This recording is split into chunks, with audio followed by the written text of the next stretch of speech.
All right. Hey, boppers. Yeah. Boobas. I love you. Good job. All right. So I wanted to go through another few pages, another 5 pages. 5 pages yesterday, it felt like it was taking me a bit too long. It dragged. So I might actually lower it to 3 in the future. But for the most part, it's nice. To kind of go through this stuff. The thing that I'm interested in and the thing that fascinates me is that, like, these are puzzles that are unapologetically from the time period through which they were created. So, in order for you to kind of solve these, you have to go and figure out, like, old pop culture and stuff like that. That's something that's just super interesting to me.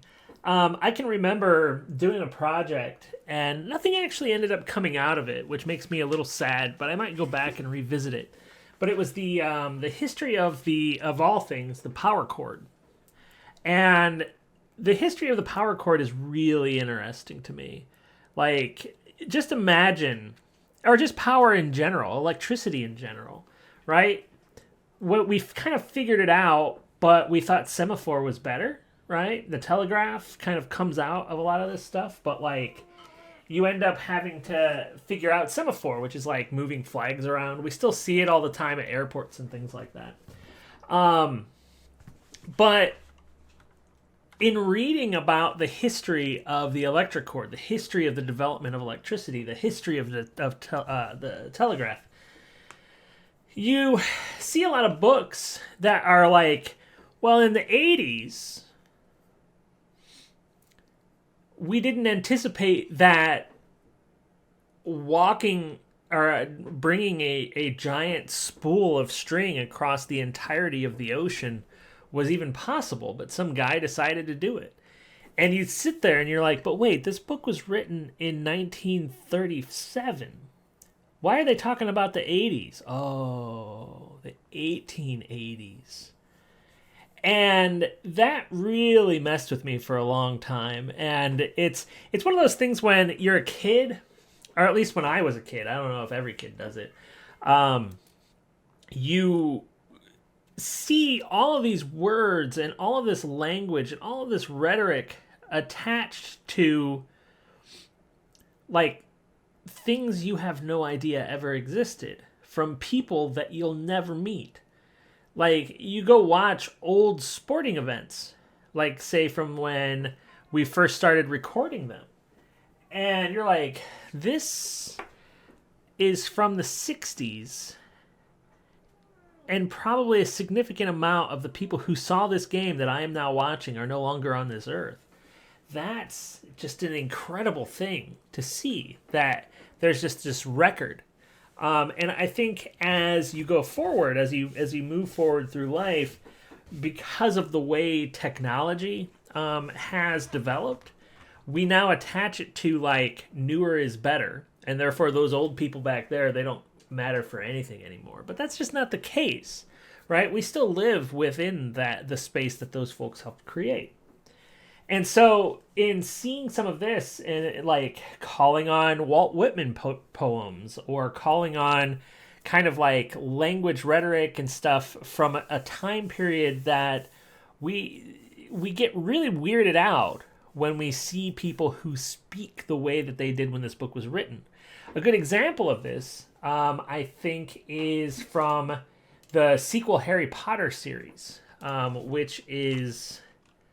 oh god, it's about the animal guy. Fantastic Beasts. And there's a character in that series, especially the last book. Jessica Williams plays her. And she talks like the Americans did during that time period. That rhetoric, that sort of like dialect, doesn't exist anywhere anymore. And it was one of the weirdest times when like people were speaking English from America. So there's just so much history, so much archaeology attached to this, and it's just fascinating to me. So when we left off, we got through 5 pages, and there's a few stable theories that we can kind of piece together. And that is Evelyn Hope is dead. Casey Ferris's father is dead. Someone bought a whole bunch of assassin's tools, and there's actually one last one, which is that Evelyn Hope is dead. Now, the thing that I don't know is if Evelyn Hope is a reference to something from pop culture, and I'm just missing it because I'm not familiar with that pop culture of the 30s. And the neat part of this is that I kind of have to become more familiar with the pop culture of that stuff. So let's dig into a few of these pages. And this should be pages 6 through 10. So I went 1 to 5, 6 through 10. So, page 6. I considered that venerable whose winter Achilles thought to take from the lips of Cressidia. That's an interesting sentence. Why not? I set fire to one end of him, gloatingly, and my nerves benefited. Electric febrifuge may be, but bad for life's fitful fever. Its active ingredient had finally let me down. It was nothing if not generous. I started my fellow garden enthusiast on the foxgloves. He would appreciate that if he knew. Yes, I was doing my best for the dear girl. I wished I could make up, she would appreciate this, my mind about her. If we did decide, and that weighed with a girl, she would not have to change the initials on her party panties. I thought of the old spare room in this very house where Mrs. Gay used to lie upon her visits. When I was ill, I was put there, with the only dangling bell wire in all the place descending behind my head. I used, of course, to have nightmares of the speckled band, and awfully screamed down the house. There's a lot going on in this page. My God. Venerable whose winter Achilles thought to take from the lips of Cressidia. That is such a weird sentence. Like, what the hell does that even mean? We're gonna look it up on the internets. Here, I'll put my thing here because I was looking up stuff yesterday, and Toulouse and Cressidia, Shakespeare.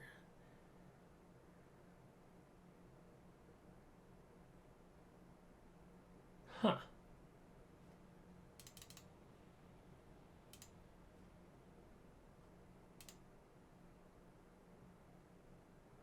This is actually a Shakespeare play I haven't read. At one point in my life, when I was first starting out in college, I had a professor who was a Shakespeare scholar at University of Texas, and I used to talk to him about Shakespeare because I've always found it fascinating. So, all right. This is a reference to Troilus and Cressidia. That's super interesting. So let's look for...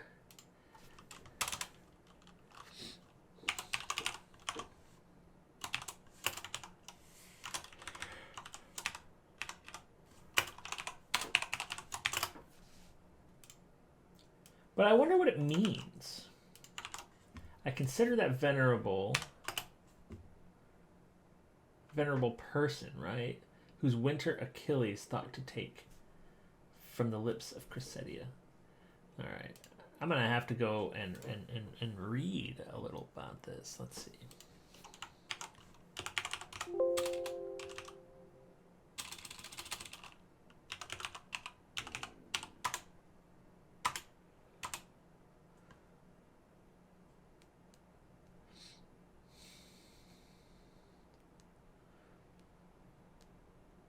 So this is going to be... So Cressidia is actually the Greek myth. Okay.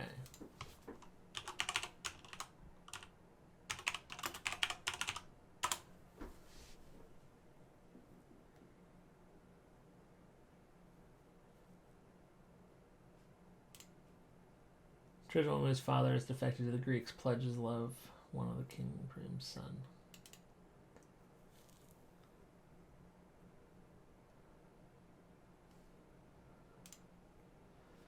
So this is referencing a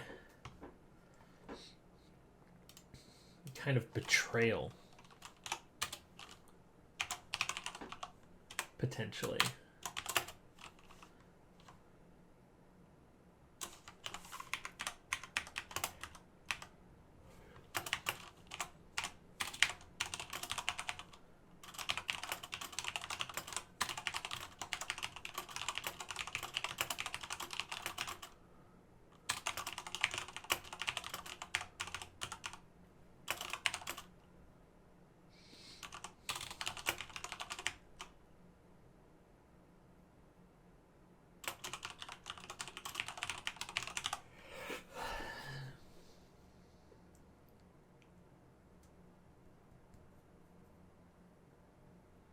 So, I consider that vulnerable whose winter Achilles thought to take from the lips of Chrysidia.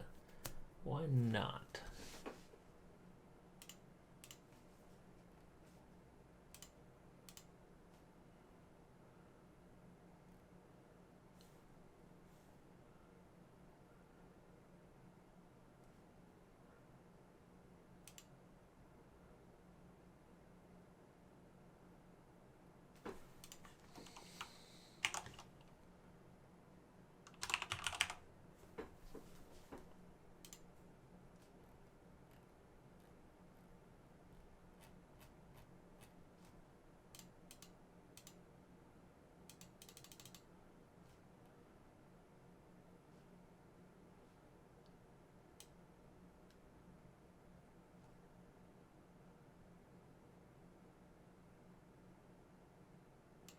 So basically, he's saying that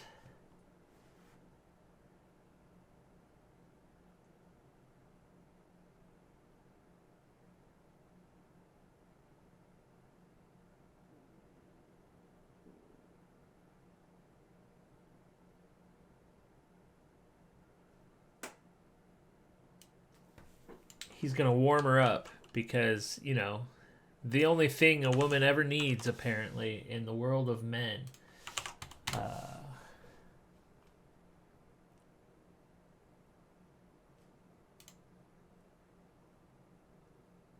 is a man to show her affection. Is one of the dumbest things in the masculine world, but, you know, whatever.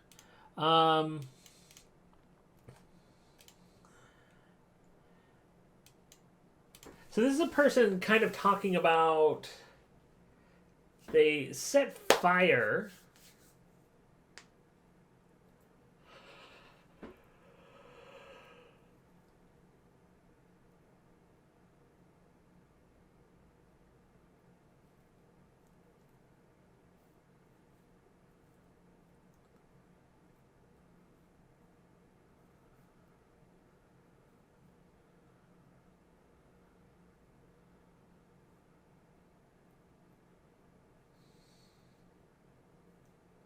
not have to change the initials on her party panties.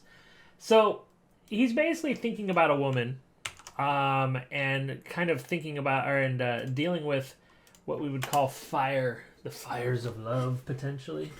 And it's being, there's so much symbolism and metaphor in this book so far. It's super fascinating.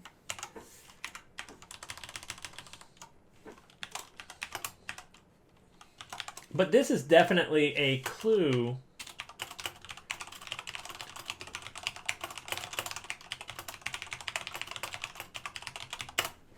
So if we can assemble a list of all of the women in this particular text, then we can start looking for men who have similar last names. Not necessarily similar in the fact of like Smith versus Smythe or something like that, but like just has the initial that is the same. Then we've got a bunch of gardening.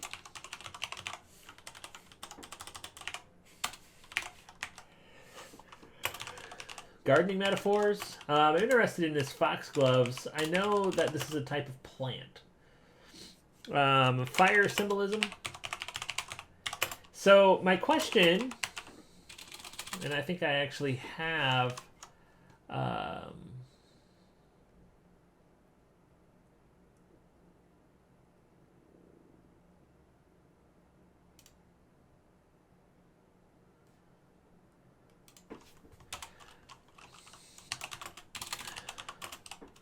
on page 6.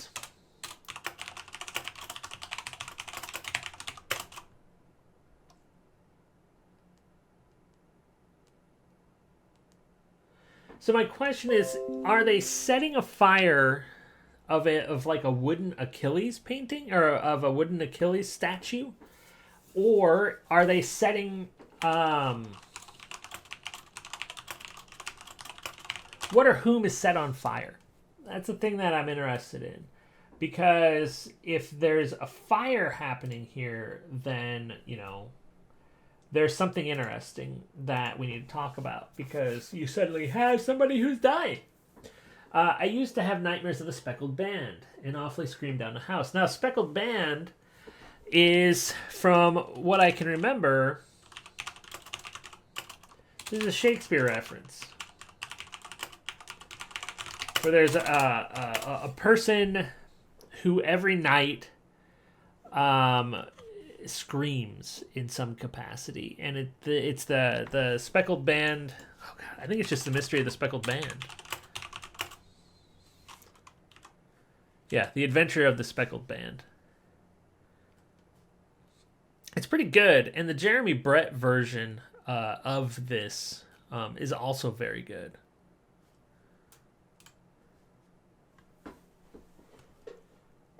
Shakespeare reference. I'm sorry. Holmes reference. So Sherlock Holmes, which I think is interesting. So we've got people. There's no one with the last name Gay here.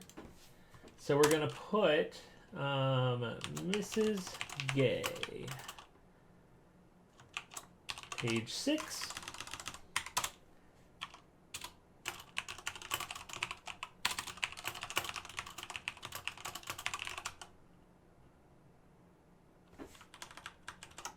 She used to visit a back or a spare room of a house. The narrator stayed in that room when they were sick.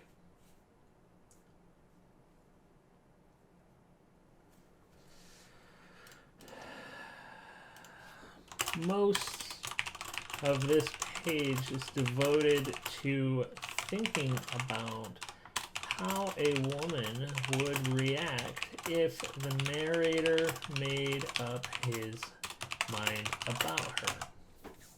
Now, at one point or another, so we probably need to start thinking about in terms of order. So I'm going to start this page order. So at this point, I don't have any pages at all set up in terms of like what order they should be in. I wanted to get to all the way to 100. Now, I need to look up party panties, and honestly, I'm a little worried to look these up.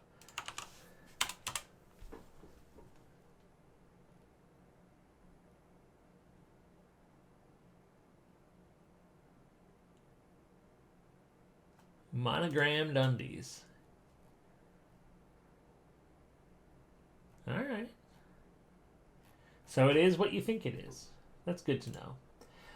But it's interesting, like, did the party panty phase? When did monogrammed underwear go out of style? Because I feel like if we're talking about the 20s, but this book was written in the 30s, is this book meant to be taking place in the 30s and it's using 30s pop culture? Or are we talking about somebody who's older writing a book and instead of writing it as though it's taking place in the 30s, they're calling back to the flapper era, the 20s in themselves, the roaring 20s? In both circumstances, there would be memories of the Spanish flu that I'm still super interested in thinking about. All right, so I know that I'm probably going to have to go through a lot of these again. Now, if we're talking about stuff in terms of research methods and things like this, and this is probably something that I should do more often. One of my favorite methods, one of my favorite method books is qualitative media analysis. And this comes from David Altidy and I guess Christopher Schneider. David Altidy was at, I believe, Arizona State University. What this method allows for, what this method's interesting for, is that this is meant for the understanding of media. And media is all about, like, if the medium is the message, right, the way we interpret media is based on how that media affords itself for the message to come out. So television, we know, is going to have, color, it's going to have sound, it's going to have set design, character design, you're going to have to deal with the script. But the message that media portrays is based on the affordances of the television or the movie theater or whatever. And when we're doing an analysis of this kind of media, our technical understanding, not only in how it's created, but how it's consumed and why those things matter. As researchers, we need the capacity to learn more about the technical stuff that we might not actually know about. And so qualitative media analysis used to be called ethnographic content analysis. And all it really is meant to do is that you basically apply a rigorous approach to a set of information, to a data set, to whatever it is you're looking at. And that as you are looking at and engaging with that data, as you're looking at that information, you have the capacity to learn as a researcher and then go backward to the start and reapply everything that you've just learned to your data set. So your data and your analysis is getting deeper as you go further into it. And so a lot of this text, a lot of what we're going to be examining here is sort of kind of the embodiment of that. This is a text, right, from a time when moving pictures and things were still kind of forming, right? And so we need to learn what it was like to be in that era so that we could then go backward and start looking at all of this text in a new fashion. So we're going to probably go through this 2 or 3 times over the course of several months. And so that, to me, is super interesting. And if that's the kind of stuff that you enjoy, if that's the kind of like digging you enjoy, media archaeology or something like that, there are billions of programs out there for you to get your bachelor's, your master's, your PhD, whatever you want to call it. And I'm more than happy to help in that regard. So now we're going to move on to page 7. I'd gone to sleep the night before after rereading Typhoon. It had always struck me as a remarkable work. Now was the hour when Charles Victor Hugo Renard Bensky had risen untimely for the sake of the investigating judge. But the very phrase stuck chill like the slap of the firth of Forth above the heart, waiting out over the coal dust in the morning. I had investigated, but who would believe an investigator who had not stirred from Baker Street? I was a judge, but with no somber little cap and no machinery to make my judgments effective.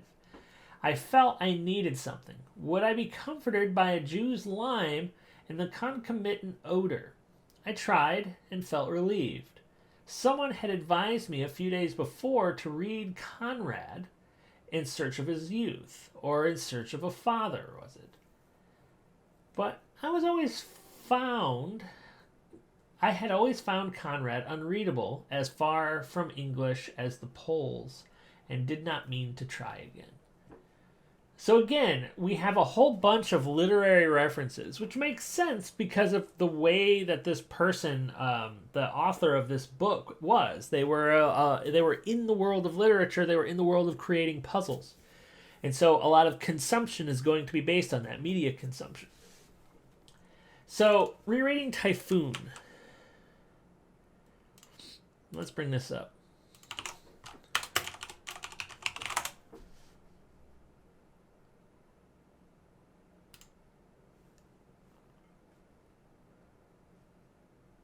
1900, Joseph Conrad wrote Typhoon. So it's a Joseph Conrad book.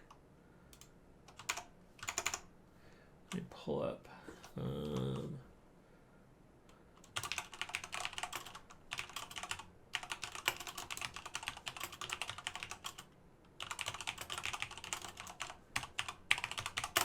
There is so much Joseph Conrad still that is relevant to our current situation, especially with regard to like the heart of darkness, the evil of people, and things like that. So it's interesting, kind of thinking about this in some regard, because if we're talking about a heart of darkness, if we're talking about the things that usually Conrad is associated with, then there's all sorts of stuff.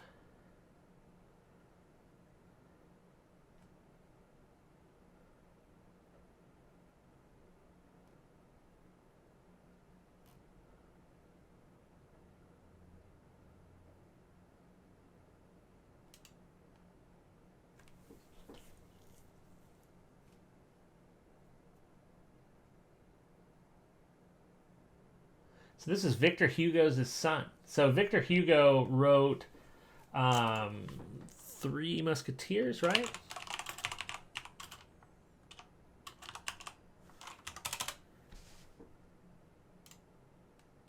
Yeah, a whole bunch. Oh, that's Alexander Dumas. Why am I thinking of... Oh,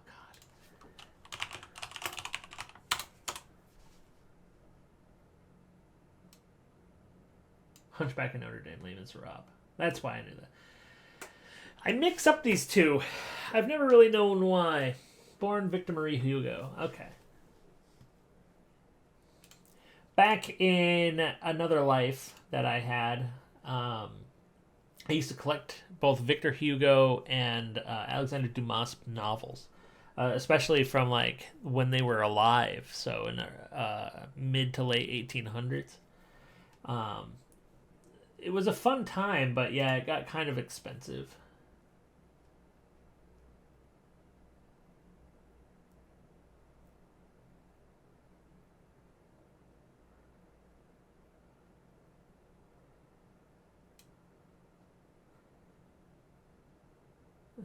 So basically, they're saying that Victor Hugo.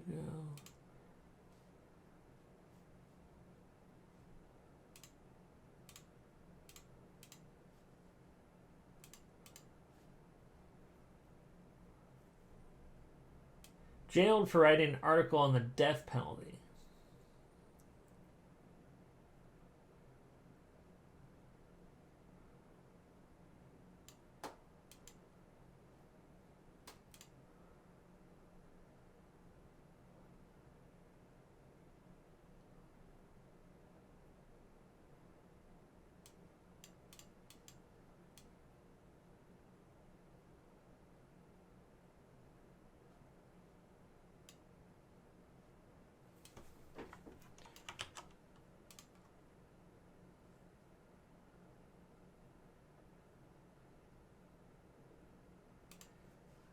We're going to get to Firth of Forth because, man,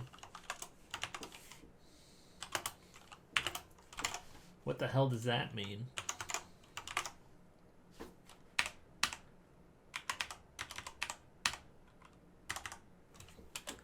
Hey, little guy. What are you doing? Love you.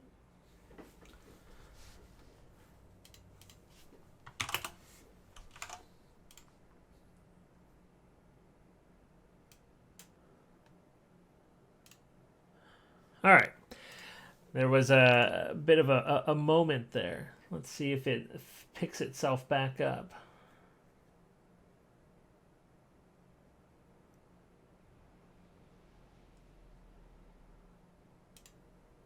Will it pick itself back up?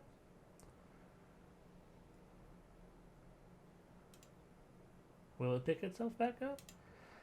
All right. It seems like it has had mostly just lost connection at some point or another.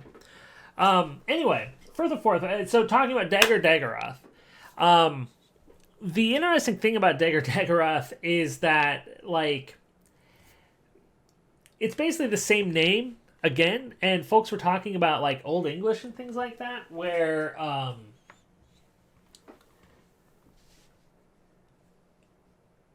rivers were just named in weird things. I hadn't ever anticipated that this would be showing up here. So basically they're saying like,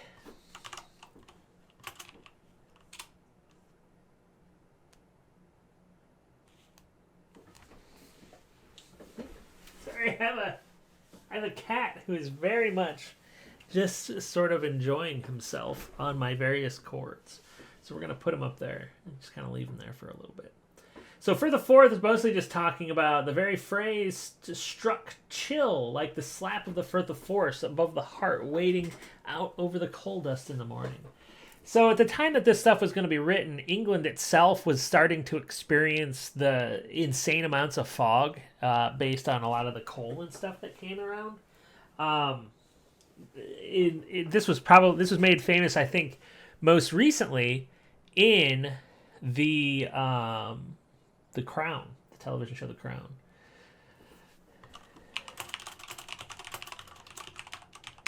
But it's a river in Scotland. I know. This is George.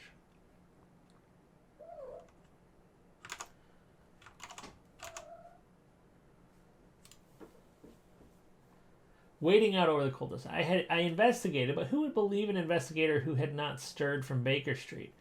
Who would believe not Sherlock Holmes?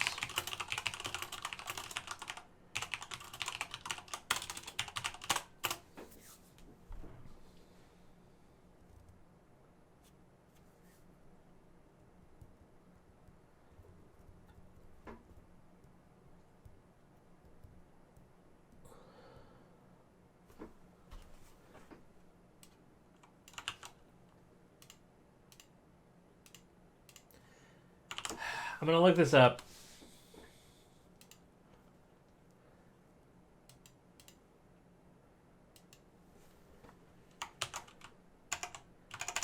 Yeah, I figured that this was a racist thing, but that's okay.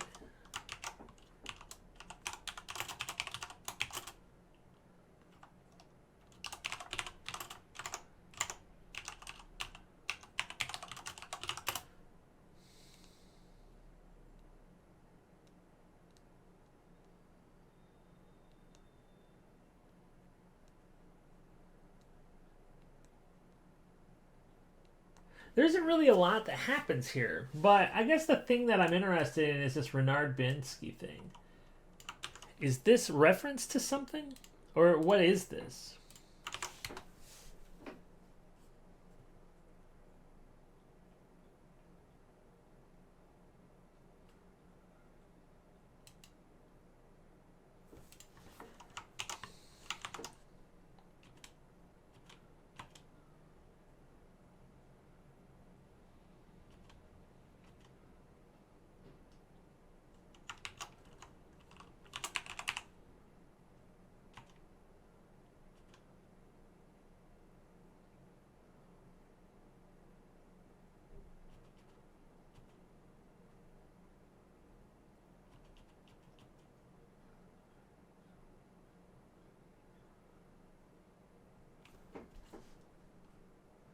So this is a reference from Typhoon itself.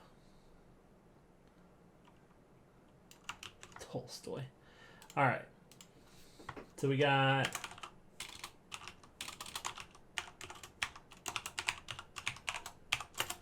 Good.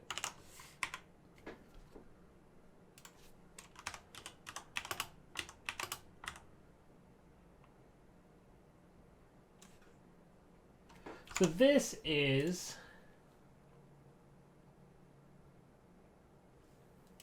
a reference to something happening in Typhoon. And then they're saying, I am a judge, but with no little cap. So he's not Sherlock Holmes, and he doesn't have, observational skills, the logic necessary for this sort of stuff.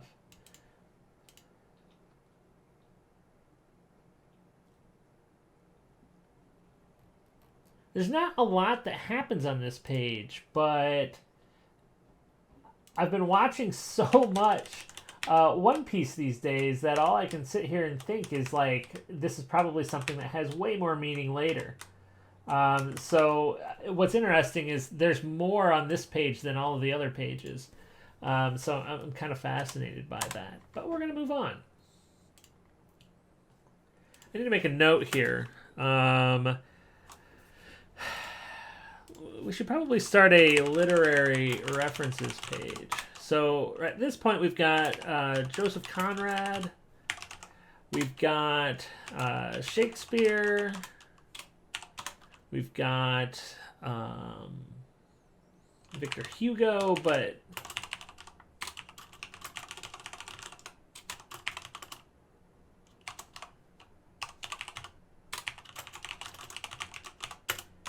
we've got Walt Whitman. And honestly, this is going to end up being a list of like red herrings, I would imagine. This is just a bunch of literary stuff that we can start, poisoning our minds with. Because when we get into like inquiry, right, when we're doing the work of, say, an investigative piece or some sort of project we're working on, this is where red herrings and things can force all sorts of problems.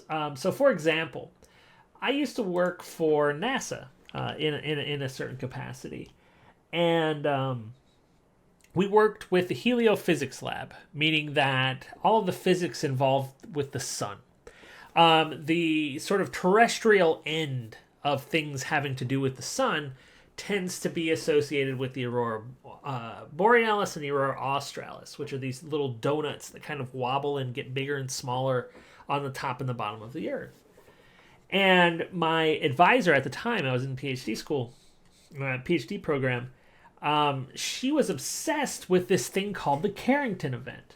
And we were working with NASA on basically creating a tool that would allow us to tell people when the aurora was above their house. And this was kind of a moment for us where we're essentially trying to use people's curiosity. People want to see the beauty associated with this sort of stuff. And this also goes into, the aurora is above your house. Go outside and look up. What if we could take that moment where people are like, what, the aurora's above me? I need to go see it. For like a storm or a tornado or something like that. But what my advisor got hooked on was the Carrington event. And she was trying to use it as a way to get people to be interested forcibly in this. Now, if you're wondering what the Carrington event was, back in the 1850s, and this would have been around the time that this book will have living memory of, right? It's, 70 years later, but we still remember stuff from like the 1950s, right? Which is depressing to think about. There are still people around from that era. And so what happened is that the sun ejected a whole bunch of matter toward the Earth. And the aurora borealis and australis, the reason that heliophysicists are so interested in them is that this is the result, this is essentially a geomagnetic storm, the energy of which doesn't originate on Earth, it originates in the sun. So every time a CME, a coronal mass ejection, comes toward Earth, we can expect to see the auroras change in some capacity. And we're currently getting toward what they call the solar maximum. So we're probably going to start seeing more and more of this all over the place. And so what the Carrington event did is that this stuff will always sort of interfere with our electronics. And so what the Carrington event did, it was such a powerful storm that it literally blew up all electronics that were currently on Earth. And thankfully at that particular time, it wasn't that much. Now, if a Carrington event level storm hit us,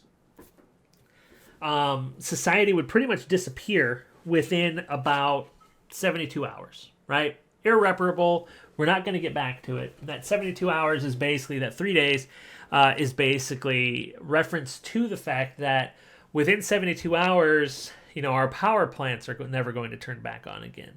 We need to start worrying about meltdowns.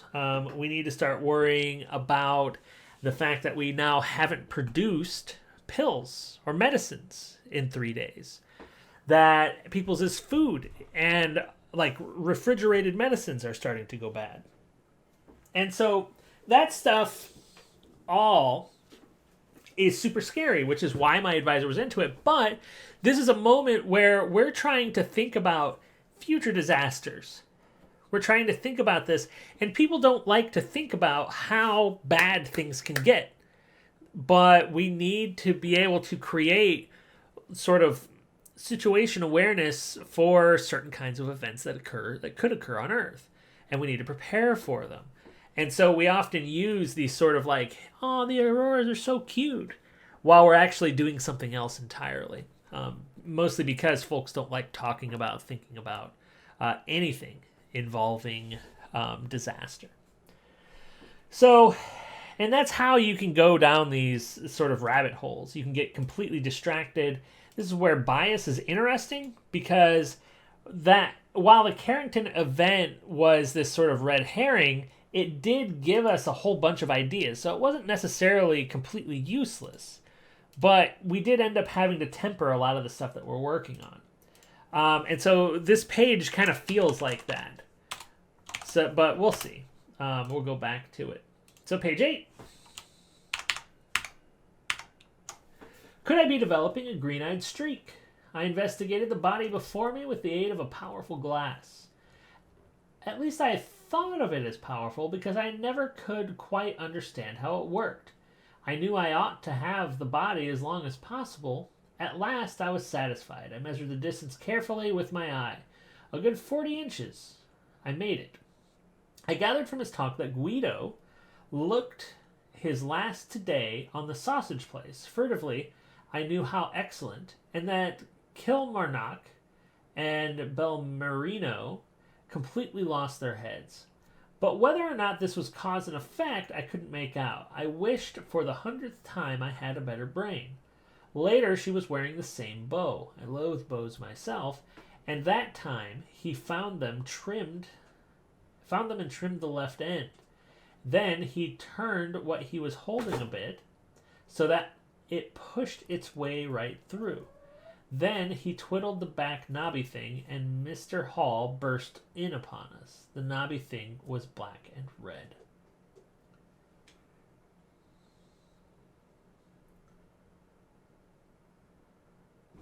The fun thing about kittens is that they have absolutely no idea about anything in the world.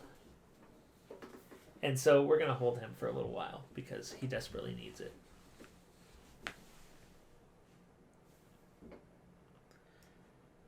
You're a good boy. But you got to stop chewing on cords. See? He's still chewing on my cords. I don't know how to... We got to get him out of this method.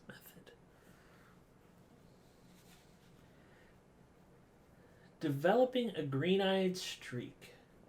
So I'm curious about green-eyed streak. Is this a reference to like something that was present during this era?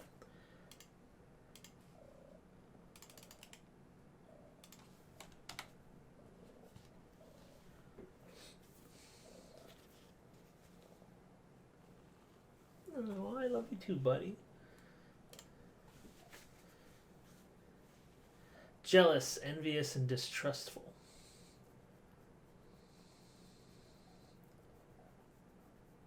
So it seems like this is the very first page that we actually have somebody investigating a murder.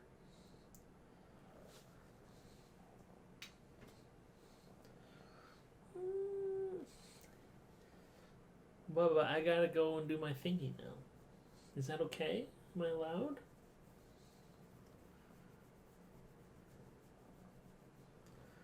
You're a good boy.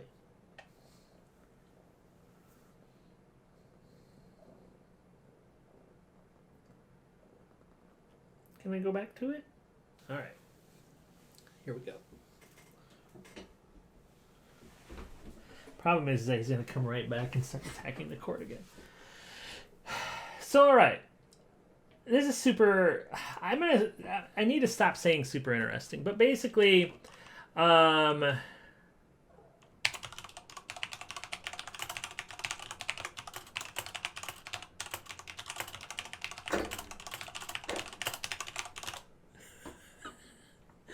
Bubba, you are creating all sorts of problems. Let's go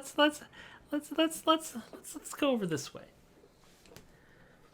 So I'm interested. Investigator's perspective. Is this the same that? Oh my god.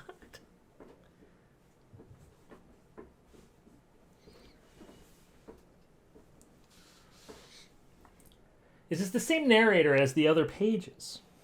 I'm super curious about this. Because suddenly we have a whole bunch of people, or a whole bunch of activity here. So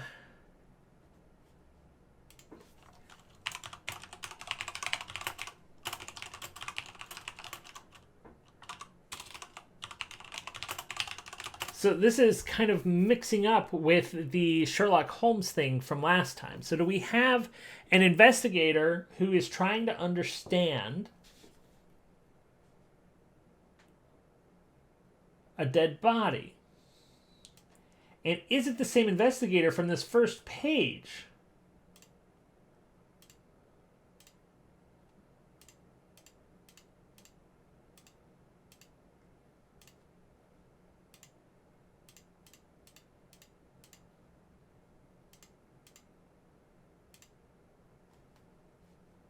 Because this, not page order, page notes.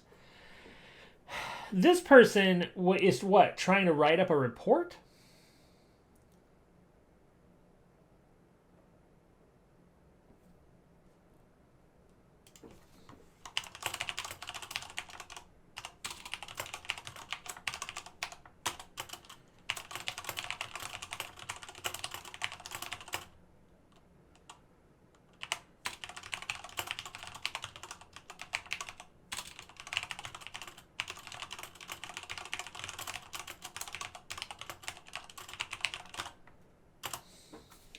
So the thing that I'm wondering is what I just wrote down here. In the previous page, they were talking about Sherlock Holmes. Sherlock Holmes, he wrote monographs here and there. And I'm going to sneeze, so I better mute.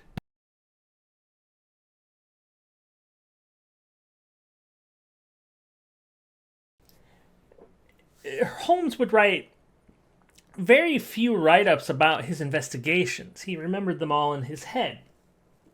The sort of outreach version of Sherlock Holmes was Dr. Watson, who would write up little notebooks and stories about their particular accounts. And so this is where oh god,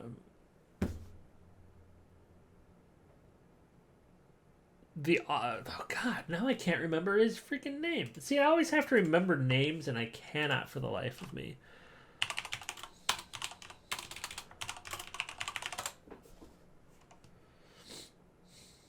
Arthur Conan Doyle. So, is this a reference to a Watson type figure where there's a person who's going through a bunch of investigations and they're thinking about Sherlock Holmes in this capacity, wishing they're more like Sherlock Holmes, but they're more like Watson and writing up all of these things? It's fascinating to me to think about it this way. They don't know how their magnifying glass works, which is fine. 40 inches.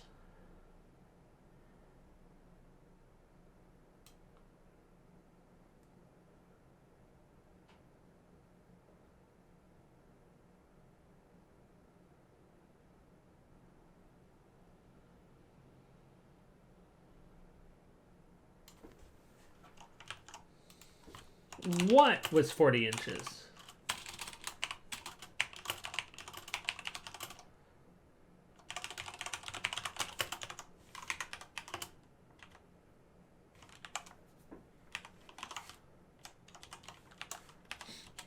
And then I'm also interested in, I can never remember what the word furtive is referring to.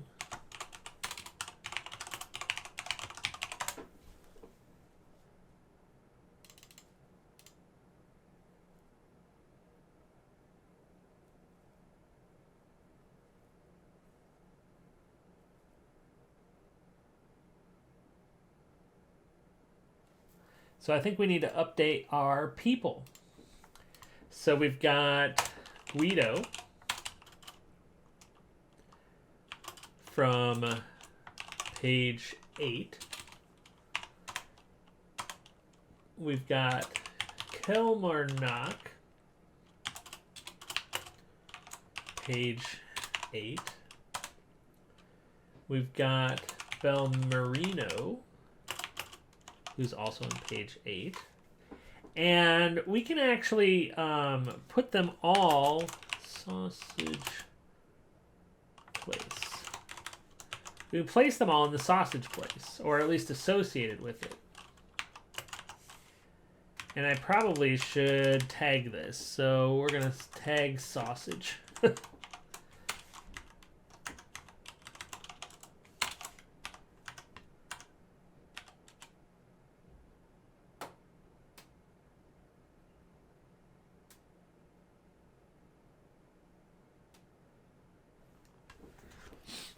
Now, what I'm curious about with regard to this is mostly that there's a sausage place, and it seems like Guido is the person who probably died.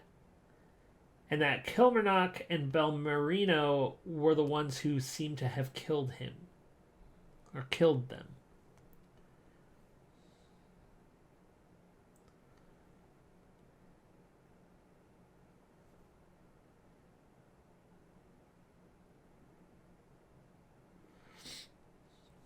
I keep hearing a bunch of stuff in my side door, so I'm curious about what's happening out there.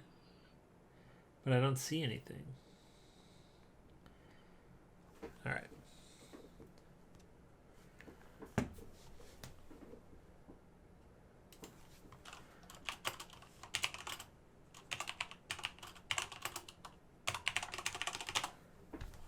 So the investigator knows that the sausage place was super good.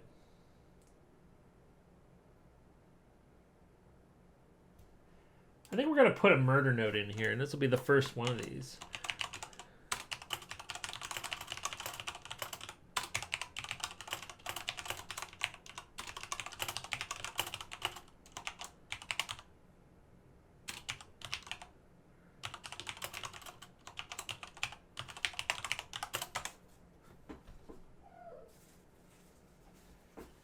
You're back? You gonna start to eat my stuff again? Okay.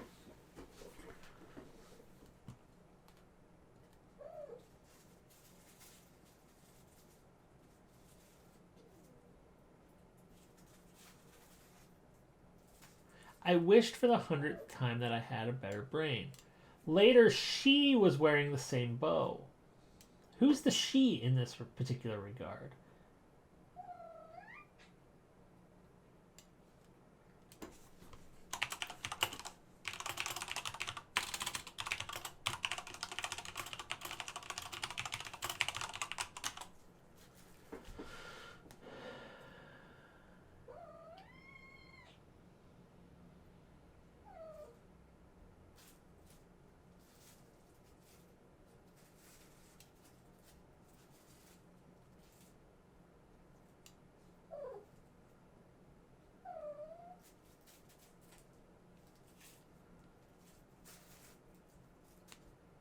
Who is Mr. Hall?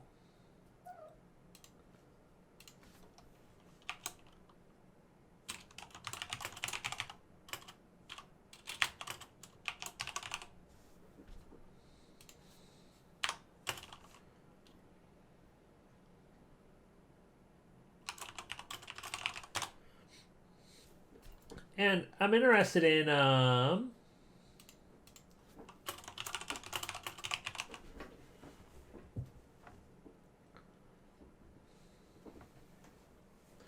let's keep going, sir.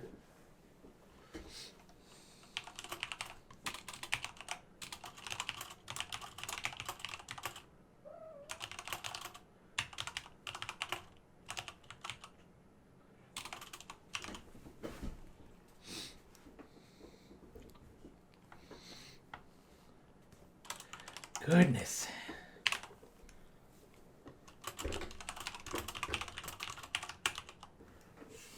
George, are we going to have to kick you out of this room? So it seems like this one we need to probably put on here somewhere. a comment. Murder. So we'll just kind of leave that there for now. We're going to move on to page 9.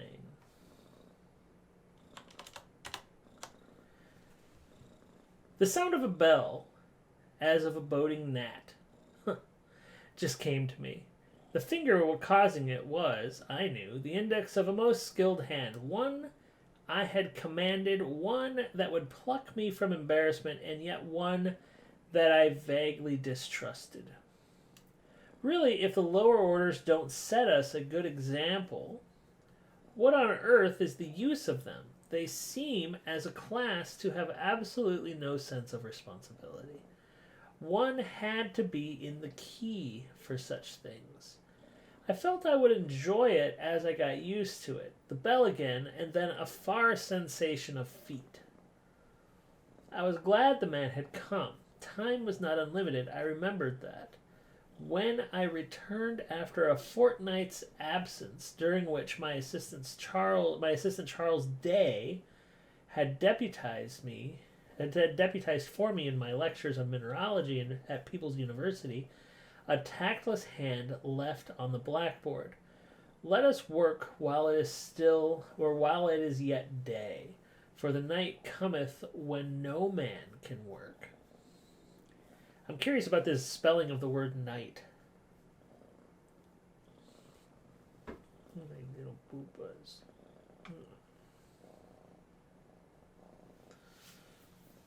There we go. You just wanted some attention? Okay.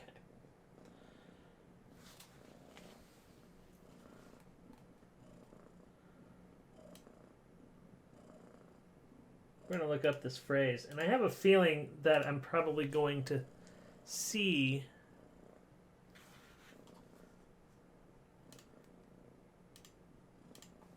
a bunch of thoughts associated with this.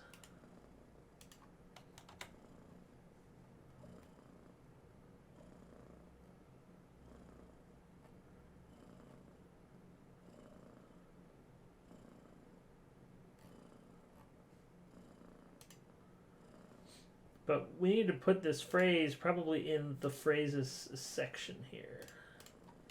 So we're going to put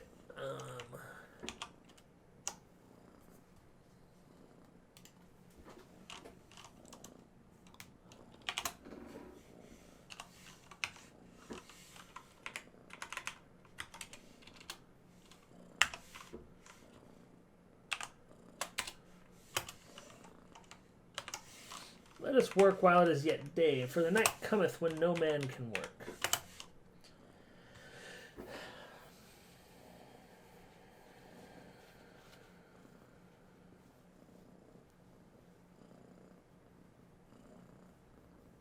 What do you think, George?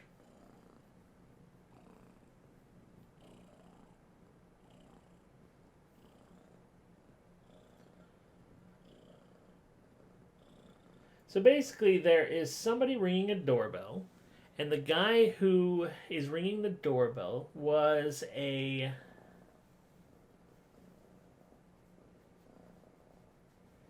former underling of the narrator themselves. The narrator seems to be some sort of investigator.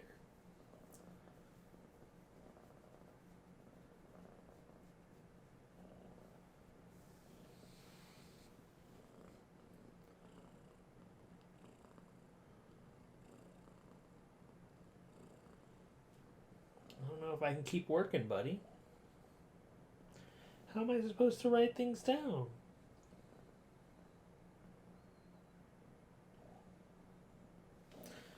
My little doers. Alright, let's go back to page notes. And can I let you go briefly, buddy? No, you don't have to go down there. You just have to lay down right here. There you go.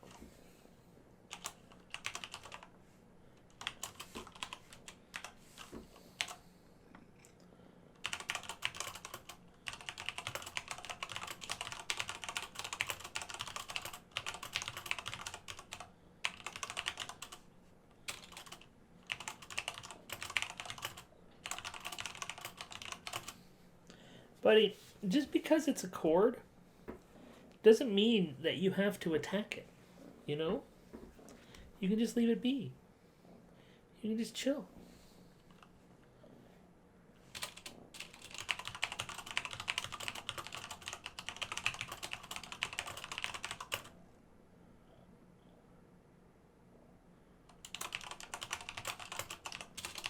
Person at the door seems to be partially mistrusted by the narrator.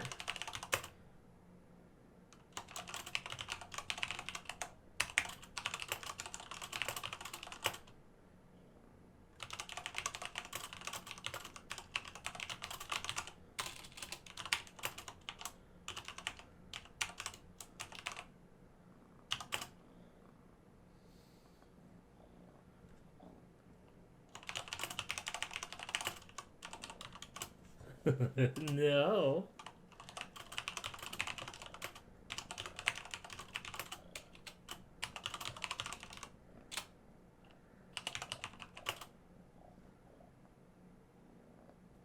No, sir. No, sir, you're gonna go after the chords again.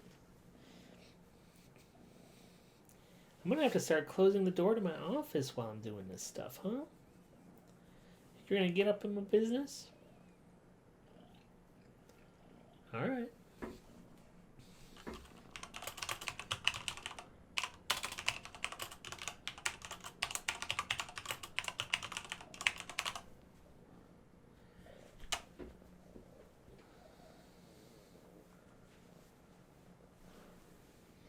Oh no.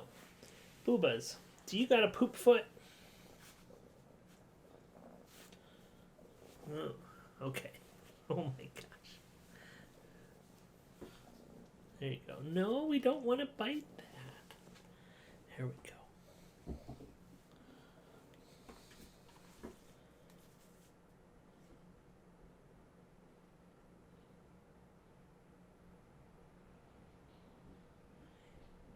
A tactless hand had left on the blackboard.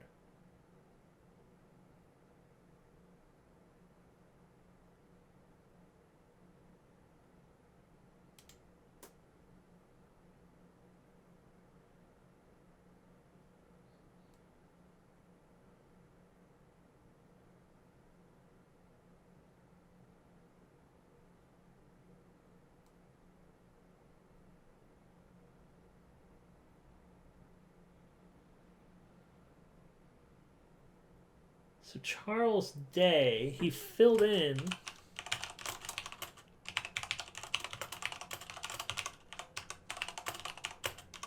a fortnight. Oh God, this is where a fortnight is a month.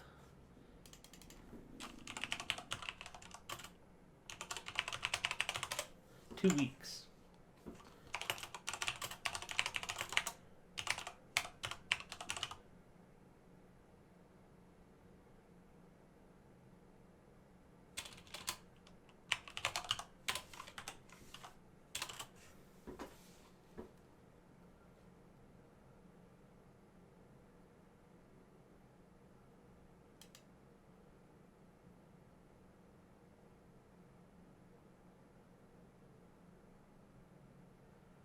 If the lower orders don't set us a good example, what on earth is the use of them? This is a very conservative phrase because it seems sort of like they're basically promoting the poor or the working classes.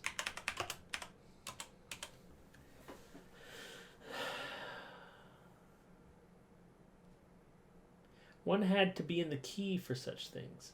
I felt I should enjoy it as I got used to it. The bell again. Then people going to the door.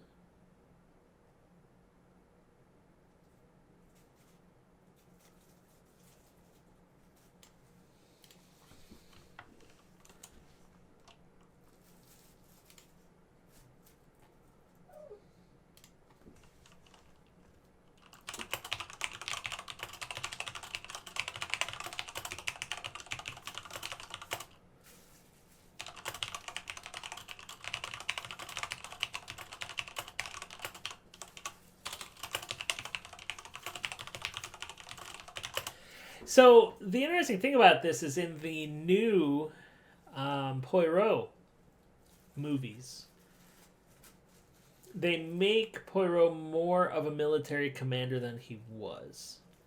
Um, and it seems to be kind of playing on this. And I know that Poirot at the time would have been up there with Holmes and probably with Lupin as well. So there's a lot going on there. I enjoyed that page. I think that page actually makes more sense than the rest of the pages because this is actually the first time where we can start putting like an event together, right? All of the other ones have been little snippets. They've been kind of off kilter, out of order, and because they're out of order, there's references to things and events that we don't necessarily know. This could have taken part in a book at any time. And so that's interesting. And so we'll go to our last page here. Then came Hyacinth's day. He laughed when he remembered that as we were walking around the garden, and said it was too late for Jasmine's day at any rate. I liked to hear him laugh, and thought it was absurd for him to be called after what the man Boots didn't understand.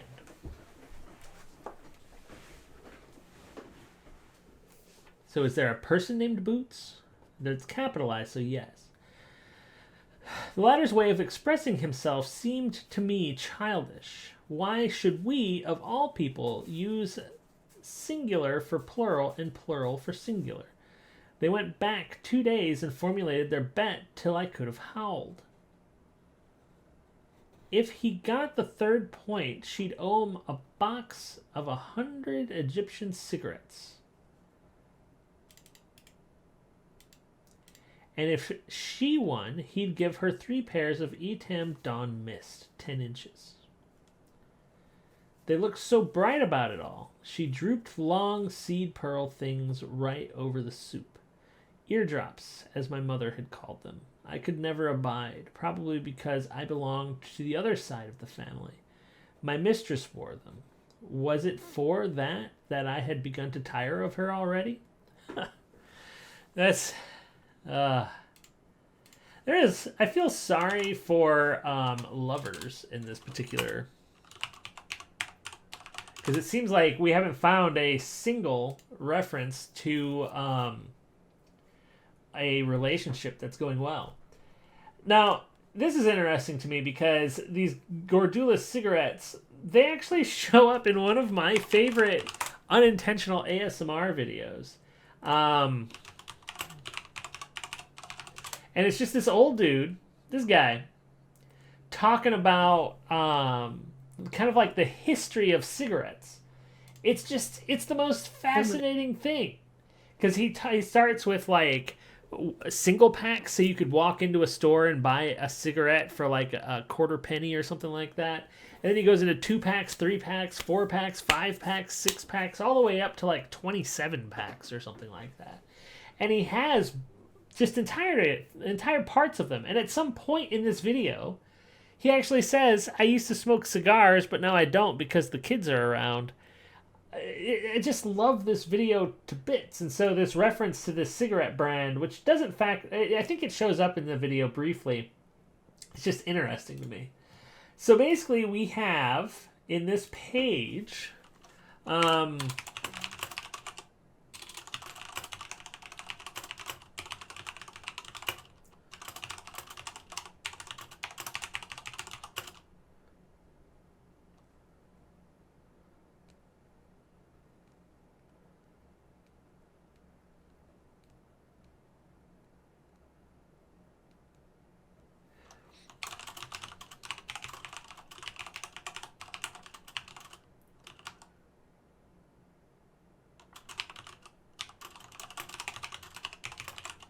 we'll get 3 pairs of Etam Dawn Mist. Now, Etam Dawn Mist, I'm going to guess are leggings.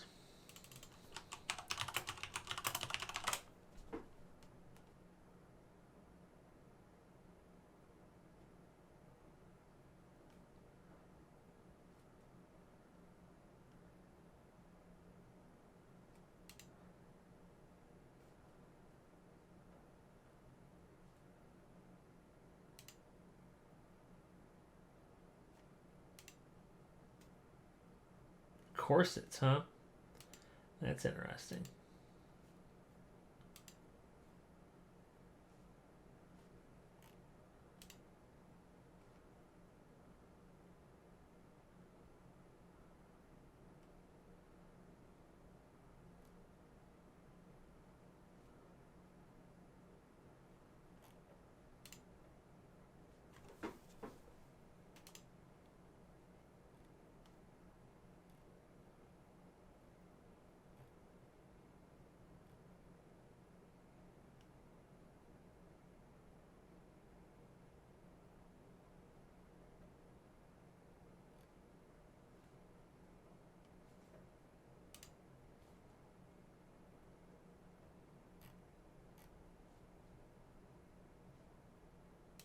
I'm curious if I just look up Dawn Mist, what does it show me? Toothpaste?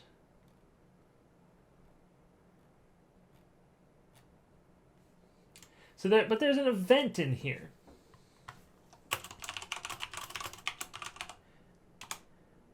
Oops. And so we need to have an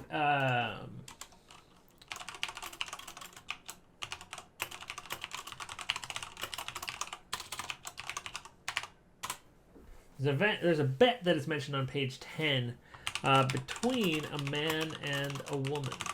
Now, we don't necessarily know who the people are, but that there is a person named Boots.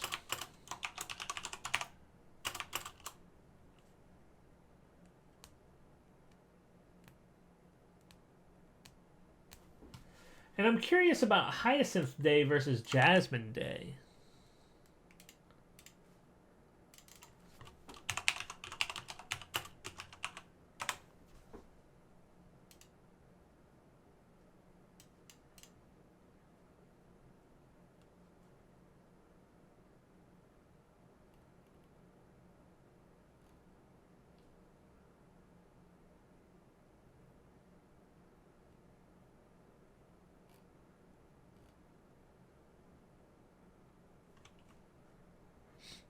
So,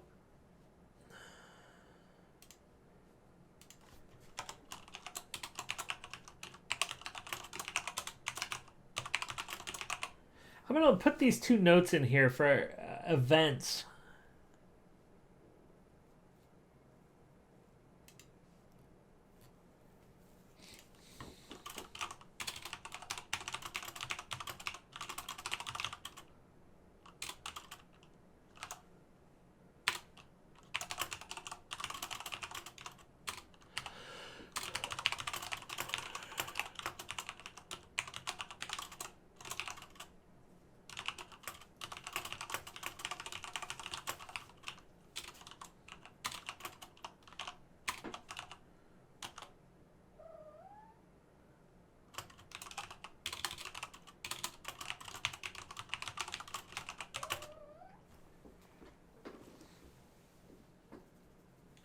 What are you up to now?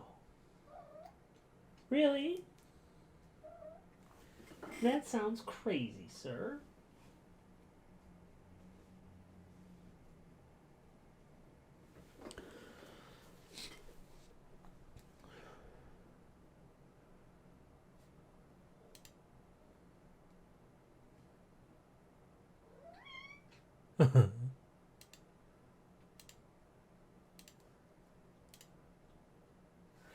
All right.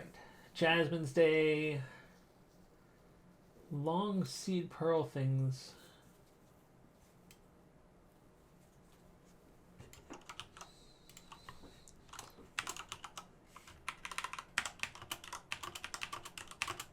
I'm putting this whole thing in here because I'm interested in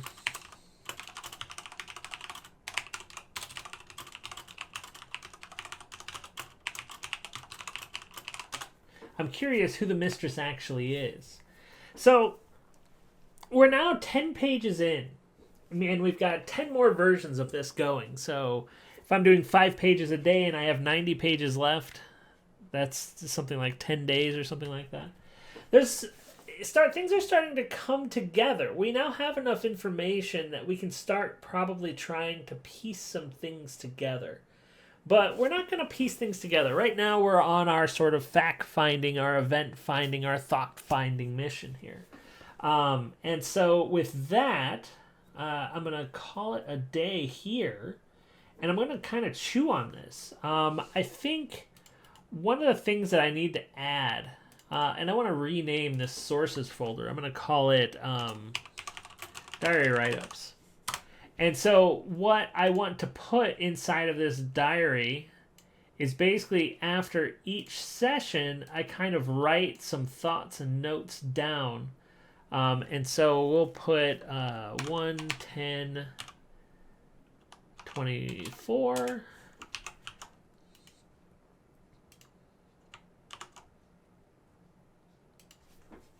I guess we got to put it this way.